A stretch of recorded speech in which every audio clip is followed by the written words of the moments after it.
Hello everyone, welcome back to my YouTube channel. So today I am going to talk about that how you can find room or accommodation in Australia और आपको क्या क्या factor consider करने चाहिए अपने accommodation को ढूंढने से पहले।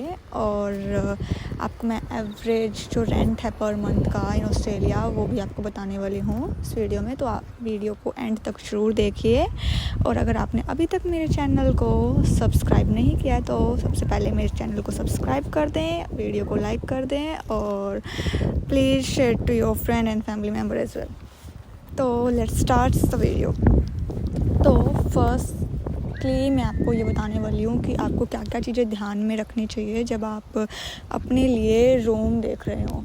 तो अगर आप यहाँ ऑस्ट्रेलिया में आने वाले हो या फिर यहाँ पे आ चुके हो और ख़ुद के लिए रूम देख रहे हैं तो आपको ये बात ज़रूर ध्यान में रखनी है कि जब भी आप अपने लिए कोई रूम देख रहे हो तो वो बस स्टॉप के आसपास होना चाहिए और आपका बस स्टॉप वॉकिंग डिस्टेंस पे ही होना चाहिए।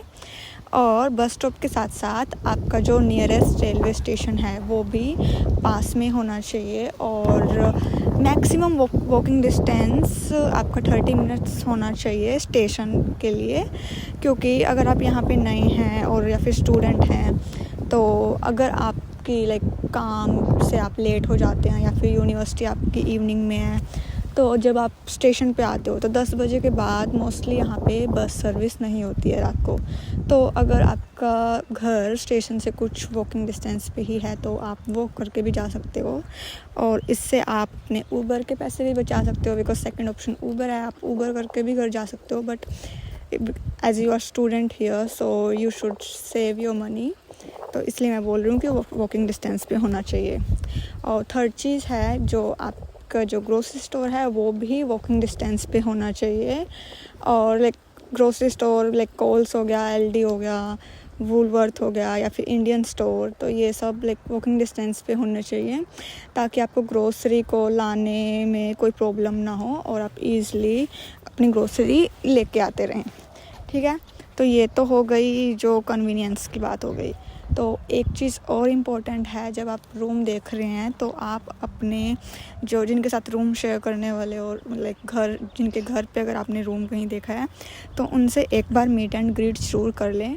क्योंकि आपको एक बार बातचीत करने से पता चल जाता है कि बंदे कैसे हैं, अच्छे हैं नेचर के या नहीं। बिकॉज़ ये बहुत ज़रूरी होता है कि जिनके साथ आप रह रहे हैं उनका बिहेवियर काफ़ी अच्छा होना चाहिए। बिकॉज़ आप काम करके या स्टडी करके थक हार के घर पे आते हो तो एटलीस्ट आपको एक अच्छा इन्वायरमेंट मिले वहाँ पे, है ना, पॉजिटिव इन्वायरमेंट और अच्छे खासे बंदे हों जो हंसते हों, बात करते हों। क्योंकि कई जगह मैंने देखा है बहुत ही टॉक्सिक इन्वायरमेंट होता है, नेगेटिविटी इतनी ज़्यादा भरी पड़ी होती है, हर चीज़ के लिए टोका टाकी करना, है ना। तो वो सब एटलीस्ट आपको घर पे ना मिले, तो बिहेवियर डेफिनेटली आपको चेक करना चाहिए। और आप उनसे कुछ चीज़ें भी डिस्कस कर सकते हैं कि डक्टेड एयर कंडीशनिंग और हीटिंग सिस्टम है या नहीं, और अगर नहीं है तो वो फिर क्या चीज़ प्रोवाइड हीटर और रूम फ़ैन आपको प्रोवाइड करेंगे या नहीं। और उनसे ये भी डिस्कस कर ले क्लीनिंग आप कैसे करने वाले हो, किस किस एरिया की। मोस्टली जो आपका रूम है आप वो तो क्लीन करते ही हो, बाथरूम एंड टॉयलेट भी क्लीन करते हो और अगर आप किचन यूज़ करो तो वो भी क्लीन करते हो। बट अगर वो बोलते हैं कि आपको और एरिया भी जो आप यूज़ नहीं करने वाले हो वो भी क्लीन करना है तो I don't think it's fair. तो आपको ये चीज़ भी डिस्कस कर लेनी चाहिए, ठीक है।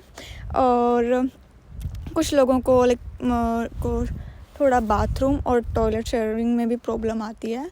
वो ऐसे अगर आपको 2-3 बंदों के साथ शेयर करना पड़े तो आप पहले ही पूछ लें कि उनकी काम की टाइमिंग क्या है। क्योंकि अगर सुबह में वो भी उसी टाइम पे काम पे जाते हैं जिस टाइम पे आप जाते हो और फिर आपकी टाइमिंग क्लैश की वजह से आपको अगर बाथरूम वगैरह यूज़ करना है तो वो प्रॉब्लम ना आए, तो टाइमिंग उनका पूछ लो कि थोड़ी आगे पीछे हो तो बेटर रहता है। तो ये चीज़ें ज़रूर डिस्कस कर लें और कंसीडर कर लें, बहुत ज़रूरी रहता है ये आपके लिए।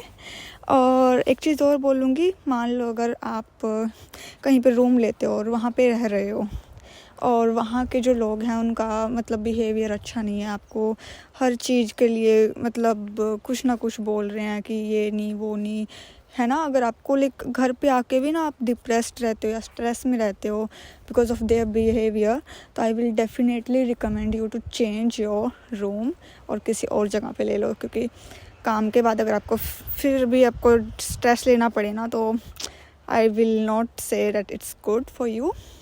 तो ये तो हो गई जो आपको चीज़ें कंसिडर करनी चाहिए। अभी आती हूँ मैं मेन पॉइंट पे कि आप कैसे अपने लिए रूम देख सकते हैं, चाहे आप ऑस्ट्रेलिया में हो या फिर किसी और कंट्री में हो। तो पहले मैं कुछ वेबसाइट बता देती हूँ जो आपको रूम देखने के लिए हेल्प कर देंगी। तो फर्स्ट वेबसाइट है gumtree.com.au, जो कि मैंने जॉब्स के लिए भी बताई थी, बिकॉज इस पर काफ़ी चीज़ें आपको मिल जाती हैं, फर्नीचर वगैरह भी इस पर आपको मिल जाता है अगर देखना हो।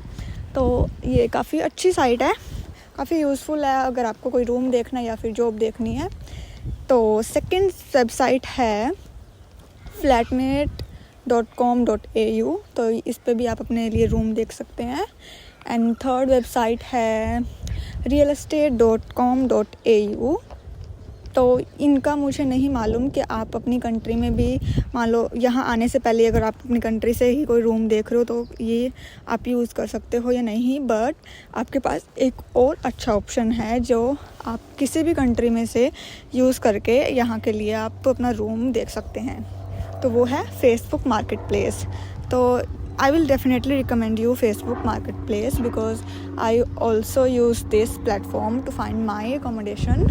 तो इस पे आप लाइक किसी भी लोकेशन का, लाइक मेलबर्न CBD के लिए या फिर मेलबर्न के जो नियरेस्ट सबब हैं उनमें अपने लिए रूम देख सकते हैं, और उस पे आपको इनकी फ़ोटोज़ भी मिल जाएंगी कि कौन कौन लाइक कैसा आपका रूम है और आपका फर्निश्ड रूम है या नहीं, कैसा बेड है, कैसा फर्नीचर है, वो सब फ़ोटो डाल देते हैं लोग। और प्राइस भी वहाँ पे लिखा होता है कि इतने प्राइस में आपका रूम है, और भी चीज़ें मेंशन की होती हैं लाइक कि क्या क्या फैसिलिटीज़ आपको प्रोवाइड होंगी। ठीक है, तो बहुत अच्छा प्लेटफॉर्म है, यहाँ से आप जो रूम है ईज़िली देख सकते हैं और ओनर के साथ डायरेक्टली आप बात भी कर सकते हैं उसके रिगार्डिंग। ठीक है, और नेगोशिएट भी कर सकते हैं। तो अब बात कर लेते हैं कि आपका एवरेज रेंट कितना रहता है एक मंथ का। तो अगर आप सिटी में लाइक मेलबर्न CBD में या उसके बिल्कुल आसपास के सबब में देखोगे तो वहाँ पे थोड़ा एक्सपेंसिव रहता है। तो जो स्टूडेंट है वो प्रेफर करते हैं कि थोड़ा लाइक जो दूर सबर्ब है लाइक 30 मिनट्स या 45 मिनट्स का जो डिस्टेंस है बाय ट्रेन, तो वहाँ पे लाइक अपना अकोमोडेशन ढूंढते हैं, क्योंकि वहाँ पे आपका एवरेज जो पर मंथ रेंट है वो 600 से 700 आपको पड़ता है included bill. So definitely I will recommend you कि आपका जो बिल रेंट होता है उसमें आपके बिल्स भी इंक्लूडेड हों। तो ये सब जो चीज़ें मुझे लगी कि इम्पोर्टेंट हैं तो मैंने वो डिस्कस कर दी हैं।